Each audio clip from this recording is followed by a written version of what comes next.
The cold had teeth that night. Daniel had learned this truth over 18 months of sleeping rough in New Seattle's industrial quarter, but February always bit deeper than the rest. He pulled his thermal blanket tighter around his shoulders, a genuine pre-collapse military surplus piece, the kind with heat-reflective threading that actually worked. It was the single most valuable thing he owned, won in a card game from a drifter who didn't know what he had. That drifter probably froze to death 2 weeks later. Daniel tried not to think about that. The quantum battery plant loomed above him like a dead god's tombstone, its western facade cracked open from the meltdown 15 years back. Nobody came here anymore except people who had nowhere else to go, and even most of them chose the eastern blocks where the radiation had fully dissipated. Daniel preferred the solitude. The background hum from the dormant batteries never quite went silent, a sort of electrical purr that reminded him the universe still moved, still functioned according to physical laws even when human society didn't. He was gnawing on a protein bar he'd salvaged from behind the relief center, only 2 days past its safety date, practically fresh, when he heard the sound.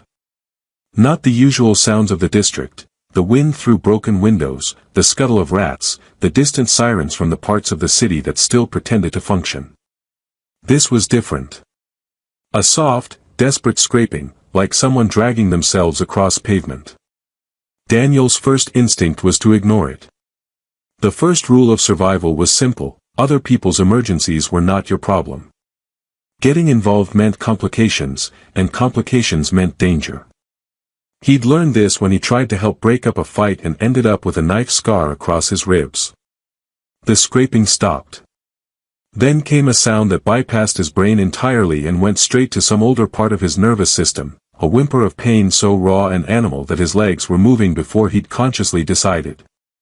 He found her in the alley behind the plant's loading bay, collapsed between two massive waste containers that still bore the trefoil radiation warning. At first, in the dim spill of light from the distant street, he thought she was wearing some kind of costume. Her clothes had an odd sheen to them, catching the light in ways fabric shouldn't, shifting through colors that didn't quite exist. Then he saw her face. She was young, maybe his age, with features that were almost human. High cheekbones, full lips, skin so pale it seemed to generate its own faint luminescence. But her ears, they swept back from her skull in elegant points, easily 4 inches long, with a delicate internal structure visible through skin thin as paper. She was shivering so violently her teeth chattered like castanets. "Okay," Daniel said aloud, to himself more than to her, "this is either hypothermia or I've finally lost it completely. Either way, probably should do something." He knelt beside her, and her eyes snapped open. They were silver. Not gray, not pale blue, actual metallic silver, with no visible pupil, just a slight darkening at the center like tarnish on old jewelry. They fixed on him with an intensity that made him forget about the cold for a moment.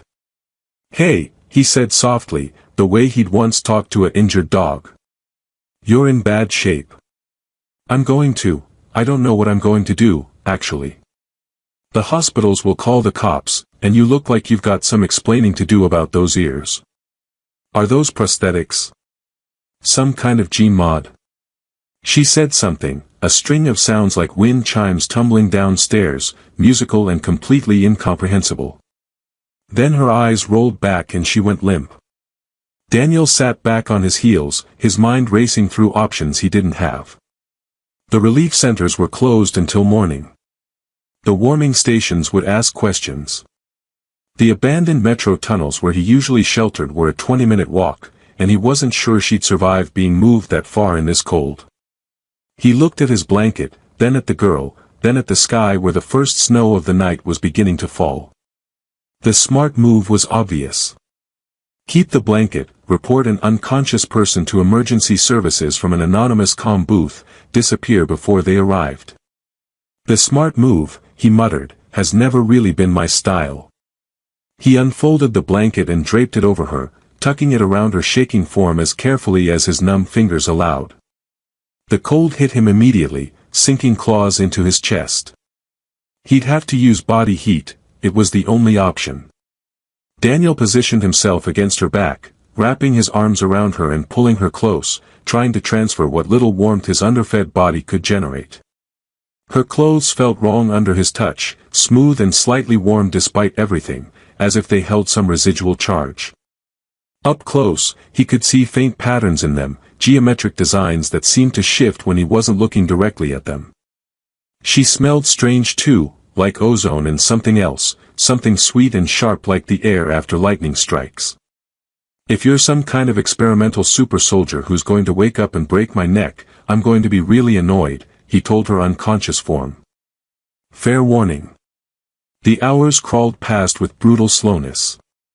Daniel drifted in and out of a light doze, jerking awake whenever his body heat dropped too low, forcing himself to stay conscious enough to keep her warm. At some point, she stopped shivering quite so violently. Her breathing, which had been rapid and shallow, deepened and slowed.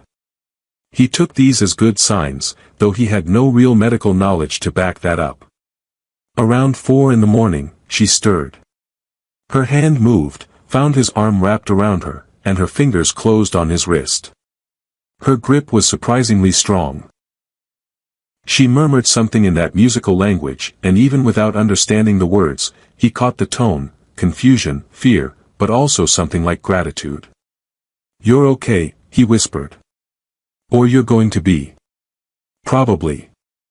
I'm not a doctor, but you've stopped shaking like a paint mixer, so that's progress."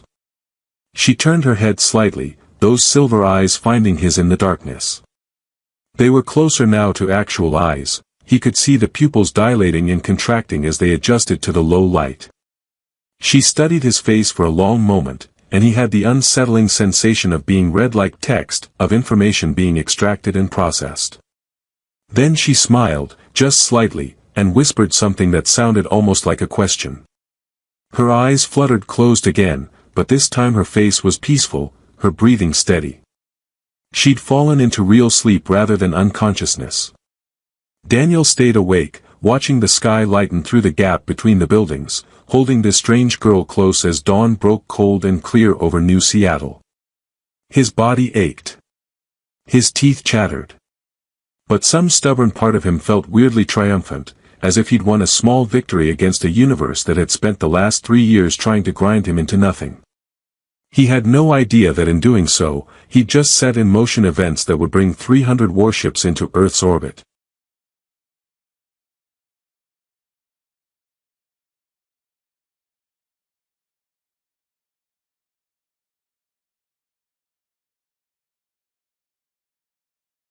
Daniel's shelter was technically a maintenance tunnel that serviced the old metro line, abandoned when the city rerouted everything after the quantum battery incident. He discovered it 6 months ago, hidden behind a false panel in the station basement, and had kept it secret ever since. The tunnel stayed warmer than the surface, heated by geothermal runoff from the defunct climate control systems, and the entrance was concealed enough that the usual patrols never bothered checking. Getting the alien girl down 3 flights of corroded stairs while she drifted in and out of consciousness had been an adventure he didn't care to repeat. She'd mumbled in that wind chime language the entire time, sometimes going rigid with what looked like panic, other times going completely limp. By the time he finally laid her on his sleeping mat, a collection of flattened cardboard and salvaged cushions, his arms felt like they'd been replaced with rubber. She slept for 16 hours straight. Daniel spent that time alternating between watching her breathe and venturing out for supplies, paranoid she'd either die or disappear while he was gone. Neither happened. When she finally woke, it was with a sudden gasp, sitting bolt upright and saying something sharp in her language that definitely sounded like a swear word. "Good morning to you too," Daniel said from his perch on an overturned crate. "How are you feeling? On a scale from dead to ready to run a marathon, where are we landing?" She turned those silver eyes on him, and for the first time he saw them in proper light, the glow strips he'd jury-rigged from old emergency fixtures. The metallic quality was even more pronounced, like someone had poured mercury into human eye sockets. She touched her throat, where a small crystal no bigger than a fingernail rested against her skin. He hadn't noticed it before, camouflaged as it was against her pale flesh. The crystal pulsed with a soft blue light. "I," she said, and stopped, looking startled. She touched the crystal again. I am speaking your language. The translator, it has adapted. Your language is very loud. So many hard sounds. English does that, Daniel agreed. Lots of consonants smashing into each other. So, want to explain the ears? And the silver eyes? And why you were dying in an alley behind a radiation hazard zone? She pulled his blanket tighter around her shoulders.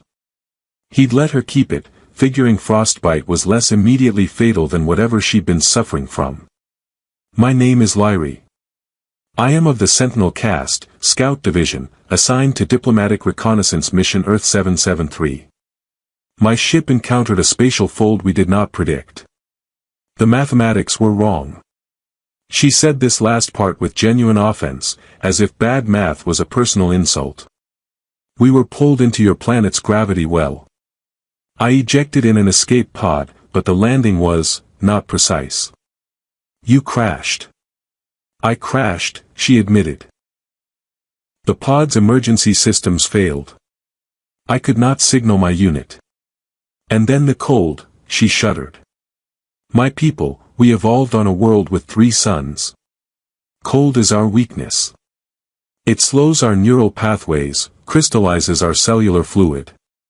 I was dying. But you're not dying now, Daniel pointed out. So, what? I saved your life. You gave me your only protection from the cold, Lyrie said, studying him with an intensity that made him uncomfortable. This I understand from the translator's cultural context files. You have minimal resources. You are what your society calls homeless, existing outside your civilization support structures. Yet you sacrificed your survival tool for a stranger. Why? Daniel shrugged, suddenly aware of how his shirt had holes in it and his pants were held up with electrical wire. Seemed like the right thing to do at the time. I'm an idiot like that. This is humor, Lyrie said slowly, the crystal at her throat pulsing. You deflect serious questions with self-deprecation. This is common in your species. Only the damaged ones, Daniel said. So, what now?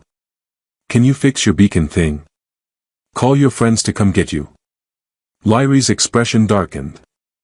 The beacon is damaged. I have tried to repair it, but without proper tools. She gestured helplessly. I am also concerned about what happened to my unit. If they were pulled into the same spatial fold, they may have crashed elsewhere. Or worse. Worse than crashing on Earth. Earth is rated a Class 4 emerging civilization. Dangerous, but not intentionally hostile to off-world life. There are Class 1 death worlds in this stellar region. If my unit crashed on one of those, she stopped, closing her eyes. I cannot think about it. The conversation lapsed into silence. Daniel rummaged in his pack and produced 2 protein bars, offering her one. She took it cautiously, examining it from every angle as if it might explode. It's food, he said. Not good food, but food. Technically contains all essential nutrients, according to the wrapper, which has never lied to me before. Lyrie bit into it and immediately made a face like she'd tasted battery acid. This is aggressively geometric, she said. What? The texture. The flavor. Everything about it is shapes. Rectangles and cubes. How do you eat something that feels like it was designed by a mathematician having a nervous breakdown? Despite everything, Daniel laughed. You get used to it. Although now you've ruined protein bars for me forever, so thanks for that. She smiled, just a little, and it transformed her alien features into something warmer. On Kael'Theras, our food grows in response to emotional resonance. You think about what would bring you joy, and the garden biomatrices respond. Every meal is unique, textured to your mood and needs. That sounds incredible and also like a good way to gain weight when you're sad. We do not have your concept of weight gain. Our metabolisms adjust automatically to, she stopped. You are making another joke. I am still learning the rhythms. Over the next hour, As they shared the terrible protein bars, Lyri explained more about her world. Kael'Theros was a planet of floating crystal cities, where biotechnology had advanced so far that the line between grown and built had disappeared entirely. They'd achieved post-scarcity 3,000 years ago, moving beyond resource competition into what she called the Age of Purpose, where people pursued meaning rather than survival. So why leave? Daniel asked. If everything's perfect, why fly around the galaxy in ships? Because perfection is stagnation, Lyri said quietly. We explore to remember what it means to face the unknown. To struggle. To grow. The Sentinel caste exists to ensure we never forget that comfort can be a prison. Daniel thought about his last 18 months, about cold nights and hunger and the constant calculations of survival. I'll trade you prisons, he said. Yours sounds a lot more comfortable. Does it? Lyri looked at him with those unsettling silver eyes. You live in deprivation, yet you gave away your only warmth. Everyone on my world has everything they need, yet I wonder how many would make your choice. Abundance makes generosity easy. You had nothing and gave anyway. 3 days passed in a strange rhythm that felt almost normal. Daniel continued his surface runs, scavenging, checking the relief center bulletins, avoiding the police drones that swept through the industrial quarter with increasing frequency. Lyri stayed hidden in the tunnel, working on her beacon with tools Daniel improvised from salvaged electronics. She had a way of looking at circuit boards that reminded him of someone reading poetry, finding meaning in the patterns of copper traces and transistor arrays. Your technology is charmingly inefficient, she said on the third morning, examining a motherboard he'd pulled from a discarded tablet. Everything is so separate. Processing here, memory there, power distribution scattered across 17 different pathways. On Kael'Theros, we grow integrated systems. A single crystal matrix handles all functions simultaneously. Yeah, well, we work with what we have, Daniel said, watching her manipulate a screwdriver with surprising competence. How's the beacon coming? Slowly. The damage was more extensive than I thought. The crash fused several key components.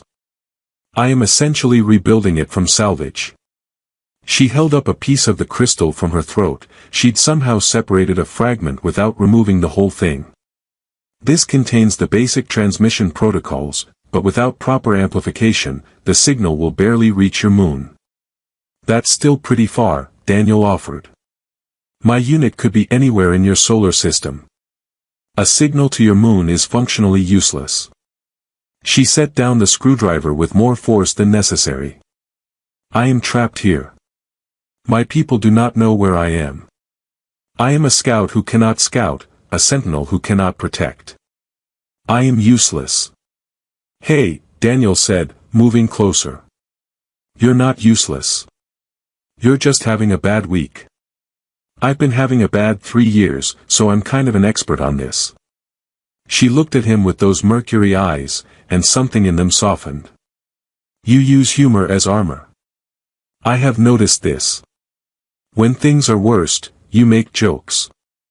It's either that or scream, and screaming attracts attention. He sat down next to her on the mat. Look, we'll figure something out. Maybe we can find better parts. There's an old electronics recycling plant on the east side. They're supposed to have industrial-grade stuff. We could. The crystal at Lyri's throat suddenly flared brilliant blue, so bright it cast sharp shadows across the tunnel walls. She gasped, her hand flying to it, and Daniel saw her whole body go rigid. What? What's happening? The beacon, she whispered. It activated. I did not, I was not ready. The crystal pulsed in rapid succession, sending waves of light cascading across her skin. Lyri's eyes went wide with something that looked like horror. No. No, this is wrong. This is not just a distress signal. This is what? Daniel grabbed her shoulders, trying to anchor her. Lyri, talk to me. She met his eyes, and he saw genuine fear there for the first time. The beacon activated during a moment of strong emotional resonance. It recorded not just my location but my biometric state. And yours. It linked our DNA signatures in the transmission. Okay, so your people know I helped you. Is that bad? You do not understand. Her voice had gone quiet, almost hollow. The beacon operates on quantum entanglement principles. When it detects a life preservation event, when one sentinel's survival depends on another's sacrifice, it creates what we call a resonance bond. It is the highest honor in our culture. It is sacred. Daniel felt cold despite the tunnel's warmth. What does that mean, sacred? It means the beacon did not just send a distress signal. It sent a summons. Lyrie's hand trembled against the crystal. Every sentinel within range who receives this signal is bound by honor and biology to answer. They will come. All of them. And they will not leave until the debt is fulfilled. Debt? I don't want anything. I just helped you because you are extraordinary, Lyrie said, and there was something like anguish in her voice. Because you gave everything for nothing. And now my entire caste will know this. They will come to honor you, to serve you, she made a frustrated sound in her language that the translator rendered as static. I have created a diplomatic incident. An intergalactic crisis. Because I was careless. Because I let myself feel gratitude so strongly that the beacon interpreted it as. She stopped, looking away. As what? Daniel asked quietly. As the kind of debt that cannot be repaid with simple thanks. They sat in silence for a moment, the crystal's light slowly fading back to its normal dim pulse. Daniel's mind raced through implications he didn't fully understand. How long until they get here? The signal moves faster than light through quantum channels. If any sentinel ships are in this stellar region, they could arrive within days. Hours, even. Lyrie buried her face in her hands. I am so sorry. You saved my life, and I have repaid you by making you visible to powers you cannot imagine. The Sentinel caste does not negotiate. Does not compromise. When a resonance bond is declared, we answer. Always. Maybe they'll be reasonable, Daniel suggested weakly. Maybe we can explain that it was just a misunderstanding, that I don't want. You do not understand our culture, Lyrie interrupted. Resonance bonds are older than our space age. Older than our cities. They come from when my people were still prey animals on a hostile world, when the only survival was in protecting the group. If someone saved you, you owed them your life. Not metaphorically. Actually. This is written into our neural patterns. Our genetics. Our souls, if you believe in such things. I'm starting to, Daniel muttered. So what do we do? Lyrie looked at him with an expression he was beginning to recognize as her thinking face, a slight tilt to her head, a narrowing of those silver eyes. We run. We hide. We hope they do not find us before I can figure out how to properly cancel the beacon. Daniel's first coherent thought was that this had to be a hallucination brought on by malnutrition and stress. His second thought was that if he was going to hallucinate, his brain could have picked something more believable than 300 alien warriors kneeling in the ruins of his shelter while Commander Kale-9 studied him like he was a particularly confusing math problem. You can get up now, he tried, his voice cracking slightly. This is weird. This is extremely weird. Kale-9 remained kneeling, her golden eyes fixed on him with unsettling intensity. The scars across her elongated ears caught the light filtering through the hole in the tunnel wall, making them look like silver rivers. We honor the resonance bond. We honor the one who preserved Sentinel life through sacrifice. This is our way. Your way is going to give me a panic attack, Daniel said. Seriously, please stand up. All of you. This is, Lyrie, help me out here. Lyrie stood beside him, looking like she wanted the ground to swallow her whole. Commander, perhaps we could discuss this in a less formal setting? The human seems distressed. The human has a name, Daniel muttered. And yes, the human is very distressed.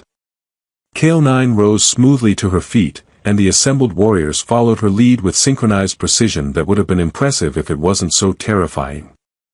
She was taller than Lyrie by at least 6 inches, her armor shifting colors in the light, deep purple bleeding into crimson, with patterns that moved like living things across the surface. Daniel of Earth, Kale-9 said formally. I am Commander Kale-9 of the Sentinel 3rd Fleet. When Scout Lyrie's resonance bond signal reached us, 347 ships answered the call. We have come to fulfill the ancient debt and to serve until honor is satisfied. 347, Daniel repeated weakly. That's very specific. Also very many. Did you have to bring all of them? A resonance bond summons all who can answer, Kale-9 explained, as if this were obvious. To ignore such a call would be to deny our most fundamental law. You saved one of ours when you had nothing. You gave your only protection to a stranger. This is the highest expression of what we call, Kale-Tharn, selfless preservation. There is no greater honor we can pay than to answer. I was just being decent, Daniel protested. That's not special. That's what people should do. And yet most do not, Kale-9 said quietly. We have observed your world for 3 cycles now, preparing for first contact. We have seen much of your species. Acts like yours are rare enough to be precious. Daniel felt heat rise to his face. Okay, this is getting uncomfortable. Can we maybe skip the part where you all treat me like I'm special and get to the part where you explain what happens next? Because I'm pretty sure 300 spaceships appearing over New Seattle is going to cause some problems. Your planetary authorities have already attempted contact, Kale-9 confirmed. We have informed them that we come in peace but will not negotiate our purpose here. The resonance bond supersedes diplomatic protocol. We answer to you now, Daniel of Earth. Not to your governments. That's definitely going to cause problems, Daniel said. Like, international incident-level problems. Possibly World War-level problems. Then we will deal with those problems, Kale-9 said simply. What is your command? My command? Daniel's voice climbed an octave. I don't have commands. I don't have anything. I live in a tunnel. I eat expired protein bars. I am possibly the least qualified person on this planet to command an alien armada. And yet the bond chose you, Kale-9 said. This is not random, Daniel of Earth. The resonance bond activates only in moments of purest intent. Lyrie's biology recognized something in you at the cellular level. Your action created a quantum entanglement between your life force and hers. This is not symbolic. This is measurable. Real. Daniel looked at Lyrie, who had the decency to look apologetic. You didn't mention the quantum entanglement part. I was hoping it would not matter, she admitted. I was wrong. A younger warrior stepped forward from the assembled group, her armor a pale blue that reminded Daniel of ice. Commander, the human appears distressed. Perhaps we should give him time to process. Our medical officers indicate his stress hormones are at dangerous levels. You can read my stress hormones from there? Daniel asked. We can read many things, the blue-armored warrior said gently. Your biology is simpler than ours. More readable. You are experiencing fight-or-flight response, elevated cortisol, and what our database suggests is an impending anxiety attack. Should I summon medical support? No, Daniel said quickly. No, I'm fine. I'm great. This is totally normal. Happens every day. He took a deep breath, trying to remember the grounding techniques a social worker had taught him years ago. Okay. Let me think. You're here because of some honor debt thing. You won't leave until it's fulfilled. What would fulfill it? Kale-9 exchanged a glance with Lyrie that seemed to communicate volumes. Traditionally, the bonded one states what they require. Resources, protection, transportation to our home world, knowledge, whatever would restore balance. We provide it. Then the debt is satisfied. So if I ask you to leave, you'll leave? No, Kale-9 said. Because asking us to leave without accepting anything would dishonor both you and us. It would suggest your sacrifice meant nothing. That it was not worth the response. This would shame Scout Lyrie and by extension, our entire cast. That seems like a design flaw in your honor system, Daniel pointed out. Several of the warriors made a sound that the translator rendered as laughter, musical and strange, like bells made of ice chiming together. Even Kale-9's stern expression cracked slightly. Perhaps, the commander acknowledged. But it is our flaw, and we are bound by it. You saved our scout. We are here to repay that debt. Those are the parameters we have to work with. Daniel sat down heavily on a piece of broken concrete, his mind racing. 300 ships. An entire warrior caste waiting. The negotiations took 6 days and involved more cups of terrible coffee than Daniel thought existed in the entire city. The conference room in City Hall was not designed for alien warriors in flowing armor, which led to several chairs being accidentally crushed and one memorable incident where a sentinel's electromagnetic field interfered with the building's Wi-Fi, causing a minor panic among the human diplomatic staff. Daniel sat at the main table wearing clothes that actually fit, a gift from the relief center after his face had been plastered across every news feed on the planet. The label, "Homeless Hero Who Saved Alien, Prevented Interstellar War," was both accurate and deeply embarrassing. Someone had started a crowdfunding campaign that he'd immediately redirected to the Industrial Quarters Community Support Network. The technology transfer protocols are acceptable, said Ambassador Williams, a severe woman in an expensive suit who'd stopped looking at Daniel like he was an escaped zoo animal sometime around day 3. But the Sentinel cast insists on maintaining autonomous operation of the relief stations. The UN Council is concerned about sovereignty issues. The relief stations will be on land purchased legally, Kale-9 said from her position at the table's far end. She'd traded her combat armor for something that looked ceremonial, deep purple with flowing elements that responded to her movements like living silk. We are not occupying. We are establishing embassy facilities that happen to provide humanitarian services. This is well within your international law. Embassy facilities that can fabricate unlimited food, provide advanced medical care, and house thousands of people, Williams countered. You understand why this makes our governments nervous? Because it makes you look bad. Daniel suggested, earning a sharp look from Williams and barely concealed amusement from several sentinels. Because it disrupts existing economic models, Williams corrected icily. If your technology can eliminate scarcity, what happens to our markets? Our currency systems? The entire foundation of how our society functions. Lyrie leaned forward from her seat next to Daniel. She'd been appointed as cultural liaison, mainly because she was the only sentinel who understood that humans sometimes said the opposite of what they meant and called it sarcasm. Your economic systems already fail to distribute resources effectively. We are not disrupting a functional model. We are offering an alternative to a broken one. That's not diplomatic, Williams said. Truth rarely is, Lyrie replied. Daniel watched the exchange with a mixture of fascination and exhaustion. This was the dance they'd been doing for days, human officials worried about power and control, sentinels confused by why anyone would choose inequality, and him stuck in the middle trying to translate not just language but entire worldviews. Can we maybe focus on the practical stuff? He suggested. The first relief station is opening tomorrow in the industrial quarter. We've got people who desperately need help right now. We can argue about economic theory after we make sure they don't freeze or starve.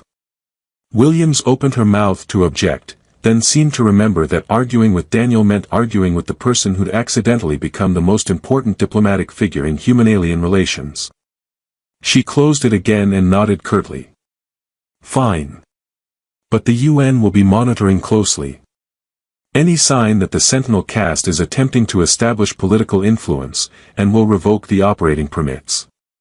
Noted, Kale9 said, though her tone suggested she found the entire concept of humans revoking anything amusing.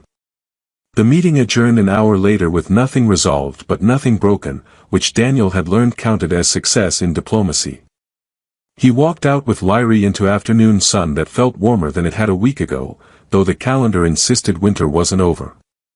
"You handled that well," Lyrie said as they descended the city hall steps. A crowd had gathered below, reporters, curious citizens, and a significant number of people from the industrial quarter who'd started following Daniel around like he was some kind of prophet. He found this deeply uncomfortable. "I mostly just prevented Williams and Kale9 from strangling each other," Daniel said. "Not sure that counts as handling it. You are learning diplomacy by trial and immersion. This is efficient if stressful." Lyrie's translator Crystal pulsed softly at her throat. "Your biology still shows elevated stress markers. You should rest." "I'll rest when we're done setting up the relief station." Daniel waved at the crowd, trying not to think about how strange his life had become. A week ago, his biggest concern was whether the protein bars behind the relief center would still be there when he checked. Now he was negotiating treaties and appearing on morning news shows. They made their way to the industrial quarter in one of the Sentinel transport pods, smaller ships designed for atmospheric flight that moved with impossible smoothness through the air. Daniel still wasn't entirely comfortable with the way they seemed to ignore physics, but Lyrie had explained something about graviton manipulation and field harmonics that went over his head so fast it might as well have been traveling faster than light. The relief station was being assembled in the old warehouse district, 3 blocks from where Daniel had found Lyrie dying in an alley. The Sentinels had purchased the entire block with what Lyrie described as negligible resources but significant amounts of your metal-based currency tokens. The building that was growing there looked half-constructed and half-alive, its walls flowing into existence as Sentinel engineers directed streams of programmable matter into increasingly complex shapes. "It's beautiful," Daniel admitted, watching walls form themselves with geometric precision. "It's functional," corrected the blue-armored warrior he'd learned was named Teal. She'd appointed herself Daniel's personal guard, which was both flattering and anxiety-inducing. "Beauty is a side effect of efficiency in Sentinel architecture." "I'm going to pretend I understood that," Daniel said. By evening, the structure was complete, a building that looked like someone had convinced crystal and steel to have a baby, with organic curves and sharp angles existing in harmony. The interior was warm without visible heat sources, lit by bioluminescent panels that responded to movement and need. There were sleeping quarters, medical bays, food fabrication units, and communal spaces designed by Sentinel sociologists who'd studied human psychology for 3 years and still occasionally got it hilariously wrong. "Why are there 6 bathrooms clustered in one corner?" Daniel asked, examining the floor plan. "Humans prefer to perform elimination functions in groups, correct?" Teal said seriously. "Our research indicated communal facilities were preferred." "That's not exactly right. We prefer privacy but want options nearby. It's complicated." "Your species is complicated," Teal agreed, making a note on her holographic interface. "We will adjust." The first residents arrived at dawn, 15 people from Daniel's old haunts in the metro tunnels, brought by volunteers who'd been quietly spreading word that real help was available. They entered warily, expecting the catch, the strings attached, the inevitable cruelty that so often accompanied charity. Daniel met them at the entrance with Lyrie beside him. He recognized Marcus, an older man who'd taught him which dumpsters were safest. And Jen, a teenager who'd run away from a group home. And the twins whose names he'd never learned but who always shared their food. "It's real," he told them simply. "Food, beds, medical care, no questions asked. The Sentinels don't understand why anyone would have less than they need. They're going to make sure you don't." Marcus studied the building suspiciously. "What's the catch?" "No catch," Lyrie said, stepping forward. "We have resources beyond scarcity. Sharing them costs us nothing. Your species has strange barriers to this concept, but we do not. You need help. We provide help. This is simple. Nothing simple, Jen muttered, but she was already moving toward the entrance, drawn by warmth and the smell of real food from the fabricators. They filtered in slowly, and Daniel watched their faces change as they realized it wasn't a trap.